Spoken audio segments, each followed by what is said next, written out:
Control is the grand illusion. You try to shape the world, yet the more you cling, the more you suffer. Buddhism isn't about escaping life. It's about mastering the self within it. This is the art of training your inner warrior, not with force, but with presence, clarity, and fierce compassion. Here, self-discipline becomes freedom, and surrender becomes strength. Step beyond thought, beyond fear, beyond ego. In this audiobook, you'll enter the silent battlefield of the mind, where the only victory is awakening. Let each word be a mirror, every chapter a sword. Welcome to the path of self-mastery. Chapter 1. Discipline as Liberation. The paradox of restraint. Discipline is not punishment. It is freedom in its most sacred form. You are not here to suppress your desires, but to see them clearly and choose what serves your highest path.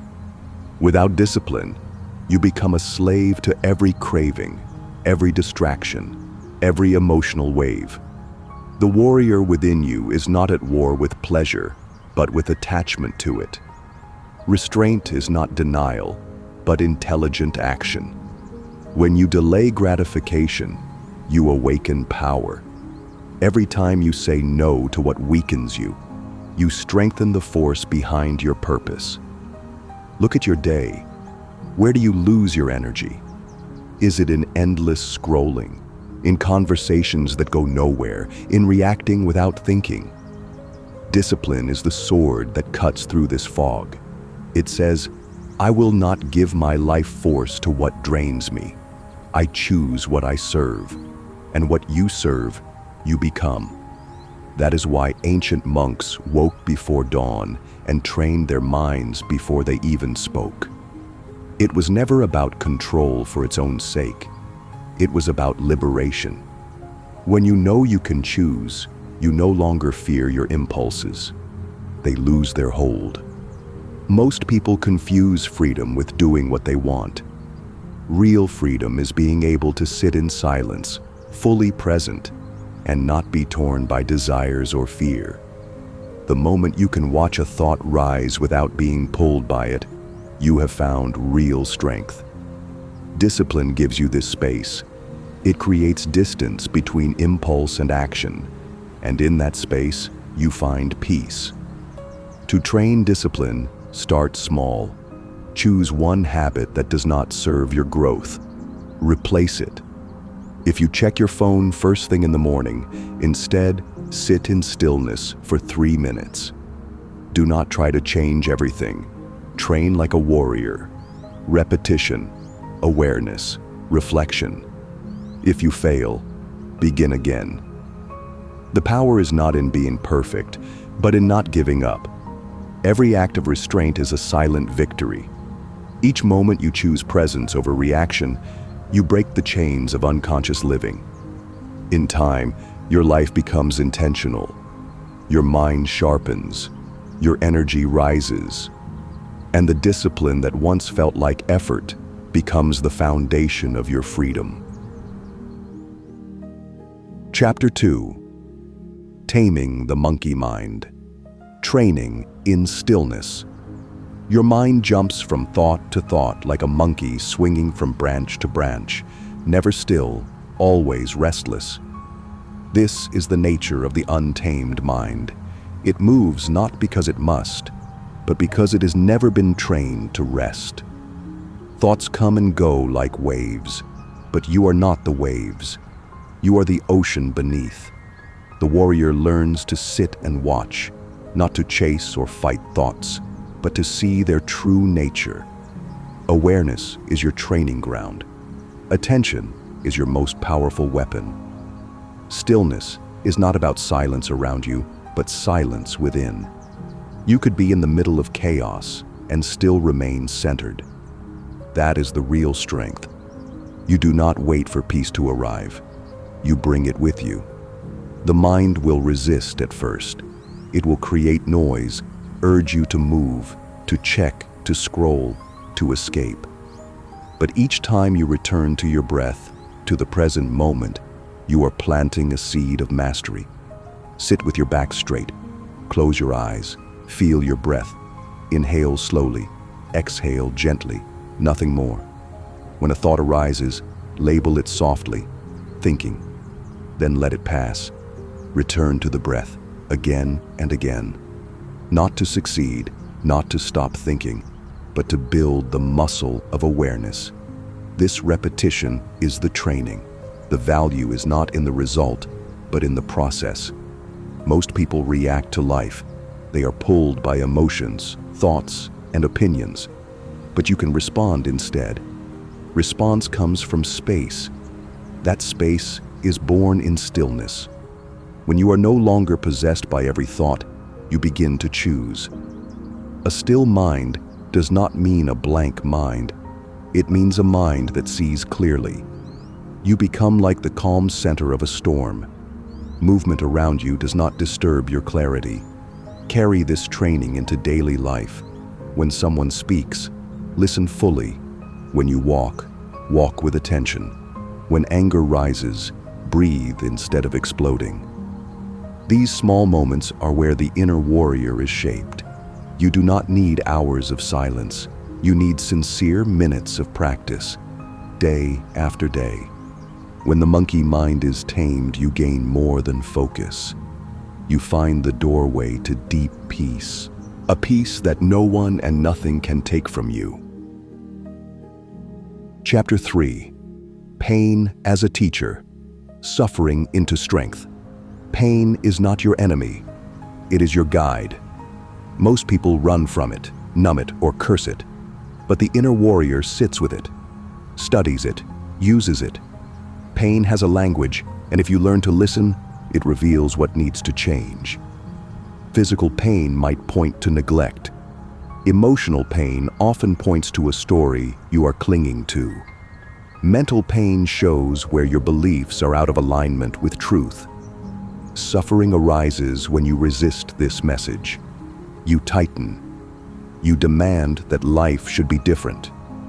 That demand is the real wound. Instead of asking why this is happening to you, ask what it is trying to teach you. What is this pain showing you about your attachments, your fears, your unspoken needs? If you can learn to meet pain with attention rather than avoidance, it loses its power to control you. The warrior does not wish for a painless life. That is a child's fantasy. The warrior builds strength through challenge. When pain knocks, open the door. Sit with the discomfort. Do not flinch. Let it rise in the body without telling yourself a story about it. Feel where it lives. Breathe into that space. Do not label it as good or bad. Pain is not punishment. It is process. It is life stretching you. You become stronger, not in spite of it, but through it. Just as a muscle grows by being broken down, so does your spirit become unshakable through trials. There is wisdom hidden in every ache. In heartbreak, you might find depth. In failure, humility. In grief, clarity. These gifts do not come quickly. They come when you stop resisting. When you stop asking to be saved and start asking to be shaped. Pain is the fire that burns away what no longer serves you. Let it do its work. Never confuse pain with weakness. It takes more strength to feel than to numb. It takes more courage to stay than to escape. You do not need to love pain, only to respect it. Welcome it as a messenger. Treat it as a master. In time, it will change you. Not by breaking you, but by burning away what is false. What remains is pure. What remains is power. Chapter 4. Energy Management. Mastering your inner fire. Energy is not infinite. Every thought you entertain, every emotion you feed, every decision you make either restores or depletes your inner power. Most people feel exhausted not because they do too much, but because they do too much without direction. The warrior understands this law. Attention is energy. Where your focus goes, your life flows. If your energy leaks into worry, complaint, or overthinking, you weaken your presence. Mastering your inner fire is about conserving your fuel and choosing wisely where to burn it. Begin by observing your typical day. Notice what lifts you and what drains you. The people, the habits, the inner dialogues. Many of your energy leaks come from unexamined patterns, an argument that plays in your mind, a fear that you never face, a habit that numbs rather than nourishes. These are silent thieves. The warrior seals these leaks through clarity and intention. Protecting your energy is not selfish. It is sacred. You cannot serve others from a place of depletion. To give fully, you must be full. Rest becomes essential, not optional. Food becomes fuel, not escape. Movement becomes ritual, not punishment. You do not wait for burnout to pull back. You build daily practices that restore your vitality. Morning sunlight, deep breaths, cold water, stillness, nature. You do not depend on motivation. You depend on rhythm. Discipline aligns you with energy, and rhythm sustains it. There is also the energy of your words. Each word you speak shapes the field around you. Gossip, sarcasm, and complaint pull you down. Silence, truth, and kindness lift you up. Be mindful of the stories you tell. Speak life. Speak strength. Speak vision. This is energy work in its most subtle and powerful form. In every moment, you are either recharging or depleting. There is no neutral. That is why awareness is everything. The more conscious you become of your internal state, the more power you reclaim. You learn to feel when you are off and bring yourself back. You stop giving your peace to outer noise. You start creating from a place of inner fullness. Mastering energy means no longer being controlled by moods or by others. You move from reaction to creation. You train like a warrior with your attention. You rest like a sage with your body. You speak like a healer with your voice. In doing so, you protect the flame within. You carry it forward, not just for yourself, but for all those who still walk in the dark. Chapter 5. Ego Death. Slaying the false self. The ego is a mask you forgot you were wearing. It is not your enemy, but it is not your truth. It was built to protect you, to give you identity, to help you navigate the world. But what protects also imprisons. The ego fears vulnerability, so it hides behind pride. It fears rejection, so it demands approval. It fears change, so it clings to control. The inner warrior sees through the illusion. You are not your thoughts. You are not your name, your story, or your achievements. These are roles. You are the awareness behind them. Observe the ego in action. Notice how it reacts when criticized, how it brags when praised, how it fears silence, how it craves attention. These are signs. Do not judge them, just watch. That watching begins to loosen the grip. Awareness is the blade that cuts the mask. The ego feeds on unconsciousness. The moment you become present, it loses its power. Slaying the ego is not about self-hate. It is not about becoming less. It is about becoming real. The ego wants you to be someone. The spirit wants you to be no one. To be no one is not emptiness, it is freedom. It means being without needing to perform.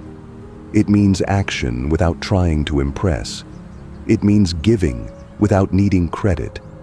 This is where peace lives. Let go of the idea that you must be special to be worthy. You already are. You were born with value. The ego tricks you into proving your worth, always chasing, always comparing. But comparison is the thief of joy. The warrior does not compete. The The warrior aligns with truth, aligns with presence, aligns with purpose. Notice when the ego speaks in your mind. It often speaks in absolutes. I always fail. They never respect me. I must win. Watch these patterns. Bring space around them. In that space, you begin to see the difference between the voice of the ego and the voice of your deeper self. The deeper self does not shout. It whispers, it waits, it watches, and when you make space for it, it moves you toward peace. The ego seeks to be seen. The soul seeks to see. Choose the one that brings you silence. Choose the one that softens your heart. The warrior walks not with arrogance, but with awareness. That is how the false self dies, not with violence, but with truth. Chapter 6. Sacred Routine. Rituals that forge resilience. Ritual is the hidden structure that holds the day. Most people float through time without intention, reacting to whatever appears. The warrior moves with purpose. A sacred routine is not a list of chores. It is a rhythm that anchors your spirit in a world full of noise. It turns ordinary acts into moments of mastery. You do not need incense or candles to begin. You need awareness, consistency, and devotion. Start in the morning. How you wake sets the tone. Do not reach for your phone. Reach for silence. Sit for a moment. Breathe. Let your first thought be a choice, not a reaction. Drink water. Stretch your body. Speak a single intention out loud. Even one sentence is enough. I move with clarity. I stay grounded. I respond with calm. These words are seeds. What you plant in the morning blooms throughout the day. Ritual builds resilience because it gives your nervous system a place to return to. In chaos, you have a home. You train your mind to expect calm, to return to presence. Small routines create large shifts. When you eat slowly. Taste. When you walk, feel your feet. When you speak, listen first. Each action becomes an offering, not to others, but to your own growth. Do not think ritual is rigid. It is not about control. It is about presence. A routine that chokes you is not sacred. Adjust it as needed, but keep its spirit alive. You do not follow ritual like a machine. You live it like a dance. The steps become second nature. They hold you when your mind wants to wander. They carry you when your motivation is gone. Evening is just as powerful. Review your day, not with judgment, but with curiosity. What worked? What drained you? What inspired you? Write one sentence. Close your eyes. Give thanks. Rest deeply. The warrior honors rest as much as action. Sleep is not escape. It is integration. This way of living creates inner order. You are no longer pulled by urgency or distraction. You become the calm eye in the storm. Others will feel it. You will not need to speak it. Sacred routine does not limit your freedom. It sharpens it. It gives your life shape. And within that shape, your spirit can grow strong. Not through force, through rhythm, through presence, through the quiet power of doing the right thing again and again. Chapter 7. The Warrior's Heart. Compassion without weakness. Compassion is often mistaken for weakness, but in truth, it is the highest form of strength. To meet pain with an open heart, when everything in you wants to shut down, is the act of a true warrior. The heart is the most dangerous weapon when it is awakened. It sees suffering and does not turn away. It meets cruelty with clarity and love. This does not mean being passive. Compassion has boundaries. It does not allow harm. It does not indulge lies. It sees clearly, and still chooses not to hate. There is power in the ability to understand another's pain without losing yourself in it. You can hold space without absorbing the weight. The warrior's heart is fierce. It protects but does not harden. You speak truth without poison. You forgive without pretending. You walk away from harm without bitterness. This is not softness. This is precision. Every act of compassion is a sword, cutting through ignorance. Start with yourself. Compassion must begin inward. When you fall short, do not shame. Observe, learn, encourage. Would you speak to a child the way you speak to yourself? Many carry wounds because no one taught them how to love themselves without condition. The voice in your mind can become your greatest ally or your deepest wound. Train it like you train the body. Speak to yourself like someone you are learning to love. Extend this same presence to others. Behind every harsh word is fear. Behind every angry act is pain. You do not excuse behavior, but you stop feeding the fire of reaction. You respond from your center. You move from love, not from habit. Compassion does not mean accepting everything. It means seeing everything clearly and choosing not to add more suffering. This practice transforms relationships. You no longer need to win arguments. You no longer need to defend your pride. You can listen without feeling attacked. You can speak without needing to be right. People feel safer around you, and in that safety, they open, they grow, and so do you. True warriors do not conquer people. They heal them by their presence. They bring light into dark places, not by preaching, by embodying. Let your heart be your greatest strength. Let it guide your words, shape your actions, and steady your path. Compassion is not an emotion. It is a way of being. It is the ultimate form of power. Silent, steady, unbreakable. Chapter 8. The Sword of Insight. Cutting through illusion.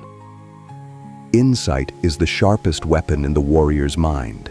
It cuts through confusion, illusion, and the layers of belief that have kept you bound. It is not about collecting knowledge. It is about seeing clearly. In one moment of true insight, you can undo years of struggle. It is not found in noise. It arises in stillness, when the mind stops chasing and starts witnessing. The world tells you to look outward. The warrior looks inward and sees what is real. Much of your suffering comes from false perceptions. You think others are against you when it is your own insecurity speaking. You believe your worth depends on achievement when it never has. You fear change as a threat when it is the natural movement of life. Insight does not ask for belief. It demands observation. When you begin to see how your thoughts shape your experience, you reclaim your freedom. The truth is simple, but the mind loves complexity. It will distract you with theories, with arguments, with doubt. Insight is what remains when those distractions fall silent. You notice the patterns. You watch the triggers. You observe the emotions without drowning in them. With each layer you peel back, your actions become clearer. You stop reacting. You start responding. Look at how you label yourself. The roles, the history, the identity. These are stories, useful for function, but not for truth. Insight shows you that you are not the story. You are the awareness behind it. This changes everything. You stop defending the mask. You start living from essence. You no longer need to control how others see you.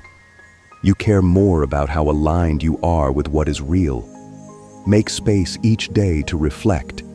Ask direct questions. What am I avoiding? What story am I telling? What am I assuming that might not be true? Insight does not always feel comfortable. Sometimes it shatters what you thought you knew. But in that break, something deeper emerges. A clarity that cannot be shaken. A truth that stands even when the world around you shifts. The warrior does not seek to be right. The warrior seeks to be clear. Truth is not always what you want to hear, but it is always what sets you free. Train your mind not just to think, but to see. Speak less. Observe more. Ask better questions. Truth does not hide. It waits for the quiet mind to arrive. And when it does, you see with precision. You move with purpose, and every action becomes a reflection of wisdom. The inner battlefield. Victory through surrender. Self-mastery is not a destination. It is the quiet strength in how you breathe, how you listen, how you choose. You do not conquer the world to find peace. You dissolve the illusions within you and realize it was always there. The warrior's path is silent, steady, inward. There is no one to defeat, only truth to remember. You train, not to be more, but to return to who you truly are. Let every breath be a reminder. You are already home.